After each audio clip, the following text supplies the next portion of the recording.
Hello friends, मैं Kumar and welcome back to another new video.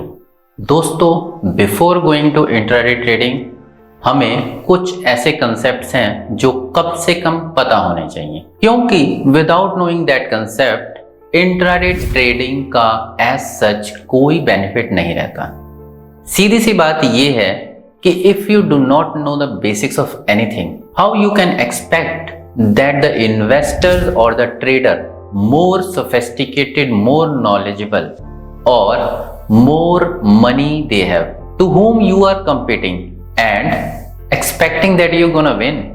It's not possible. दोस्तों, क्योंकि बिना बेसिक्स को जाने हुए ये आप कैसे एक्सपेक्ट कर सकते हैं कि जो ट्रेडर, जो इन्वेस्टर, जो इंस्टीट्यूशनल प्लेयर्स आपसे ज्यादा नॉलेज रखते हैं, आपसे ज्यादा पैसा रखते हैं, आपसे ज्यादा स्किल्ड हैं, आपको जीतने देंगे या आप उनकी मनी को अपने बैंक में ट्रांसफर कर सकते हैं? It's not possible and more over it's not so much easy. तो आइए स्टार्ट करते हैं। तो दोस्तों, जो पहला कंसेप्ट आता है वो है investor. Who are investor? Investor वो है जो किसी कंपनी में पैसा लगाता है और उस कंपनी के स्टॉक्स को अपने डीमैट अकाउंट में होल्ड करके रखता है पर मोर देन 1 ईयर। अपर लिमिट मैं इसलिए नहीं कहता क्योंकि मेरा थोड़ा सोचना अलग है, और रीजन क्या है कि आपने एक कंपनी में पैसे लगाए हैं, आप 1 साल से ज्यादा कवर है। अब मैं बोलूं कि आपका जो व्यू है वो 10 साल का है या मेरा व्यू 10 साल का है, तो 10 साल में तो 2 बार मार्केट साइकिल पूरा कर लेगा। तो अगर आपको अच्छी अपॉर्चुनिटी निकलती है या मिल रही है तो दोस्तों अपना पैसा लेके निकलो। जब दोबारा अपॉर्चुनिटी आएगी आप दोबारा उसमें इन्वेस्ट कर देना, एज सिंपल एज दैट। तो इन्वेस्टर पैसा तो लगाता है पर पैसा लगाने से पहले वो बहुत सारी चीजें देखता है कंपनी के बारे में। कंपनी की बैलेंस शीट, कंपनी का डेप्ट मींस कितना कर्जा कंपनी ने ले रखा है, कंपनी के प्रमोटर्स कौन है, कंपनी की मैनेजमेंट कौन है, कंपनी कैसा कर रही है, कंपनी अपने प्रीवियस टाइम पे कितना डिविडेंड दे के गई है, अपनी प्रीवियस टाइम पे कितना ऑपरेटिंग मार्जिन है, कितना उसका रिटर्न ऑन इक्विटी है, कितना रिटर्न ऑन कैपिटल है, क्या पीई वैल्यू है, क्या बुक वैल्यू है। ये बहुत सारी चीजें एक इन्वेस्टर देखता है अपने पैसे को किसी कंपनी में लगाने से पहले। तो दो it's not an easy job, पर स्टिल दोस्तों मैं भी अपना पैसा लगाने से पहले किसी कंपनी में ये सब चीजें देख के लगाता हूं। It's not an easy job. एक कंपनी को इन बेसिस पे निकालना और निकालने के बाद उनके लेवल्स को देखना, तो there is basically 2 sided work. तो जो पहला वर्क है वो एक इन्वेस्टर करता है कंपनी की balance sheet, trial balance, profit loss account वगैरह देखकर, उसकी मैनेजमेंट देखकर, और जो दूसरा वर्क है वो करता है एक ट्रेडर। अब मैं ये नहीं कहता कि सब लोग ऐसा ही करते हैं, एक प्योर इन्वेस्टर सिर्फ इतना ही करता है, पर जो एक सीखा हुआ इन्वेस्टर या ट्रेडर होता है वो दोनों चीजों को क्लब कर देता है। Apart from that the second type of investor is positional trader. दोस्तों, पोजिशनल ट्रेडर भी अपने स्टॉक्स को डीमैट में रखता है पर to more than 1 weeks to up to 2 to 3 months।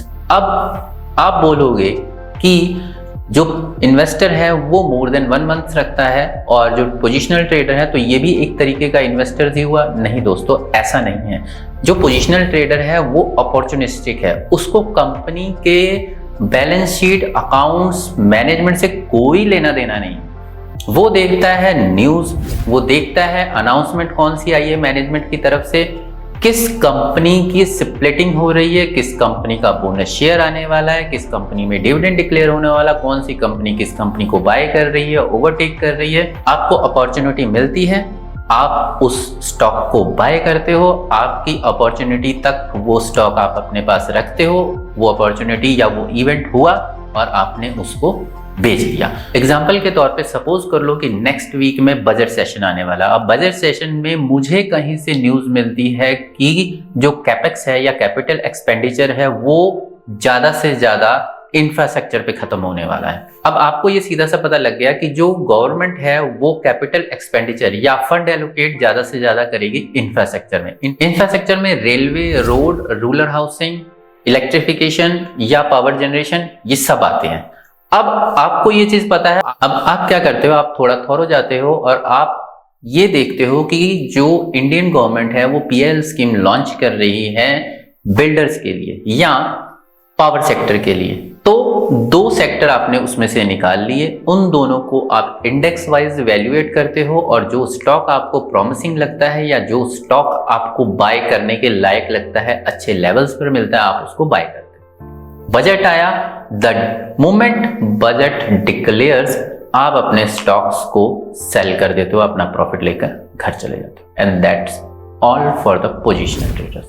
अरे भाई हमने तो इंट्राडे ट्रेडर को छोड़ ही दिया। नहीं नहीं, ऐसा नहीं है। The next one which comes after these two are the intraday trader. अब इंट्राडे ट्रेडर जो होता है वो ट्रेड करता है 9:15 से लेकर 3:15 या 3:20 तक। क्यों? क्योंकि उसके बाद उसकी पोजीशन को स्क्वायर अप कर दिया जाता है फ्रॉम ब्रोकर। तो हम 3:15 ही लेके चलते हैं। अब ये करता क्या है, ये एक दिन पहले बैठता है, ये पूरा चार्ट देखता है, सेंटीमेंट देखता है, न्यूज देखता है कि कल उस कंपनी का कोई न्यूज तो आने वाला नहीं है या व्हाटएवर। उसके बाद वो अपने लेवल्स निकालता है, लेवल्स पे एंट्री करता है, अपना जो फ्लक्चुएशन है उस हिसाब से अपनी पोजीशन को एडजस्ट करता है, फ्लक्चुएशन का लुत्फ लेते हुए वो अपनी पोजीशन को कट करता है 3:15 बजे के बाद या उससे पहले, जब तक उसका टारगेट आता है।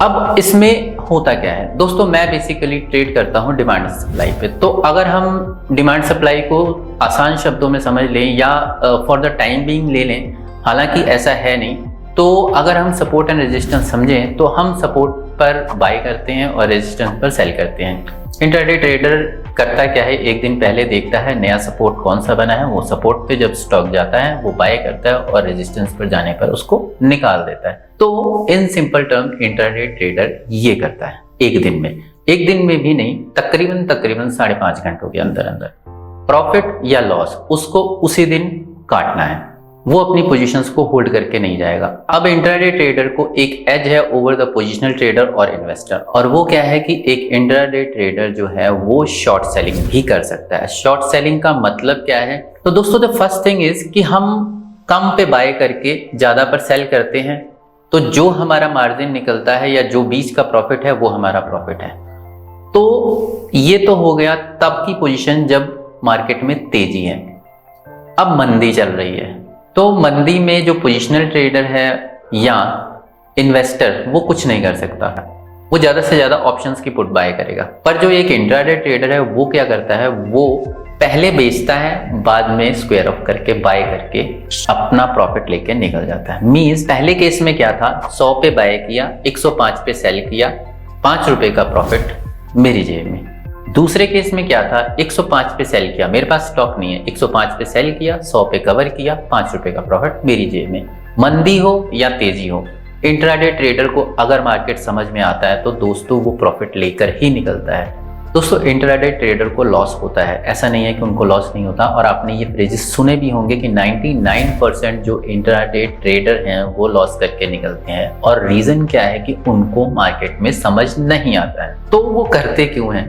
मार्जिन कम लगता है। मार्जिन कम कैसे लगता है कि अगर 5 गुना मार्जिन आपको मिल रहा है तो आप 1 लाख रुपए लगाकर 5 लाख का स्टॉक उठा रहे हो। 5 लाख का स्टॉक आपने उठाया और अगर उसके ऊपर लॉस हुआ तो दोस्तों वो 5 लाख के ऊपर लॉस हो रहा है, 1 लाख के ऊपर आपको बियर करना मुश्किल हो जाता है। इसलिए जो इन्वेस्टर और पोजिशनल ट्रेडर है वो सरवाइव कर जाते हैं। रीजन क्या है कि जहां उनकी क्वांटिटी 100 बनी, 5 रुपए पे उनको हुआ लॉस 500 का। अब इंट्राडे ट्रेडर का क्या है कि उसने 5 गुना माल उठाया, उसको मिली 100 क्वांटिटी की जगह 500 क्वांटिटी, लॉस हुआ 5 रुपए का। अब इसका जो लॉस है वो है 2500 रुपए का, 500 2500। इसलिए जो इंट्राडे ट्रेडर जो मैक्स में है वो गिनती आती है कि 99% लॉस कर रहे हैं। क्यों? क्योंकि पहले तो लॉस हुआ, लॉस के बाद फिर रिवेंज ट्रेडिंग होगी, फिर रिवेंज ट्रेडिंग के बाद फिर लॉस होगा, फिर ऐसे चलता रहेगा तब तक जब तक वो लाख रुपए खत्म नहीं होंगे। वो लाख रुपए खत्म हो गए, मैं मार्केट से बाहर हो गया। तो दोस्तों बेसिकली ये थे टाइप्स ऑफ ट्रेडर। अब इसमें ऐसा नहीं है कि पोजिशनल ट्रेडर या इन्वेस्टर के पास ऑप्शन नहीं है, बट वो ऑप्शन बहुत कॉस्टली है। इन द सेंस कि आप स्टॉक तो बाय करके प्रॉफिट कर लोगे, आपके पास शॉर्ट सेलिंग का ऑप्शन नहीं है। आप उस केस में अगर बहुत ही ज्यादा कन्विक्ट हो तो आप फ्यूचर्स को सेल कर सकते हो और उसको बाद में बाय कर सकते हो, क्योंकि आप जो स्टॉक्स हैं उसको सेल करके डीमैट अकाउंट में होल्ड नहीं कर सकते। तो फ्यूचर्स के लिए आपको ज्यादा मार्जिन देना पड़ेगा and that is only costly option. तो दोस्तों ये थे द टाइप्स ऑफ ट्रेडर। अब जिन्होंने मेरी डीमैट वाली वीडियो नहीं देखी है वो आई रिक्वेस्ट यू कि आप एक बारी डीमैट वाली वीडियो जाकर देखो, मैं लिंक डिस्क्रिप्शन में दे दूंगा। आपने डीमैट अकाउंट खुलवा लिया, डीमैट अकाउंट खुलवाने के साथ ही जो ब्रोकर क्या करता है, ब्रोकर आपको एक ट्रेडिंग अकाउंट का आईडी पासवर्ड देता है और देता है आपको एक टर्मिनल।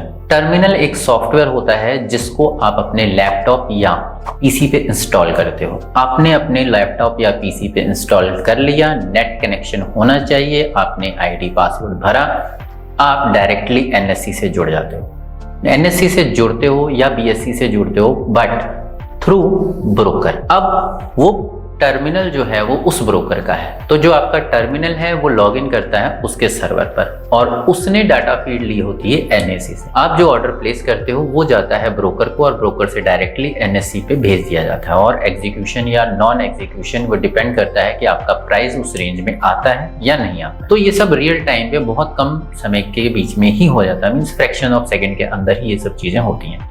ऑर्डर प्लेसमेंट की बात कर रहा हूँ, डीमैट ओपन करने में और ट्रेडिंग अकाउंट को लॉगिन करने में। दोस्तों ये आपके ऊपर है कि आप कितना टाइम लेते हो, क्योंकि डीमैट ओपन होने में थोड़ा टाइम लगता है, दो कि ट्रेडिंग अकाउंट में भी शायद उसी दिन आपकी ईमेल आईडी पे आ जाता है। तो ये एक तरीका है ट्रेडिंग करने का। अब आप पूछोगे कि पोजिशनल और इन्वेस्टेड का क्या? दोस्तों पोजिशनल और इन्वेस्टेड ट्रेडर का एज सच कोई डिफरेंशिएशन नहीं है। आप स्टॉक बाय करके रख लो तो आप पोजिशनल ट्रेडर हो, आप ज्यादा रखते हो आप उस स्टॉक के इन्वेस्टर हो। अगर आप एक दिन में बाय करके बेच देते हो आप उस स्टॉक में ट्रेडर हो, एज सिंपल एज दैट। तो दोस्तों इसके अलावा अगर कोई पर्टिकुलर ट्रेडिंग टर्मिनल की बात करें तो मेरे पास दो टर्मिनल है, जीरोधा और शेर खान का। मैं कोशिश करूंगा कि इन दोनों के ऊपर वीडियो डिटेल में बना दूं। I hope you like this. अगर आपको ये वीडियो अच्छी लगी है तो please like share and subscribe जरूर करें और बेल आइकन दबाना ना भूलें। Bye bye.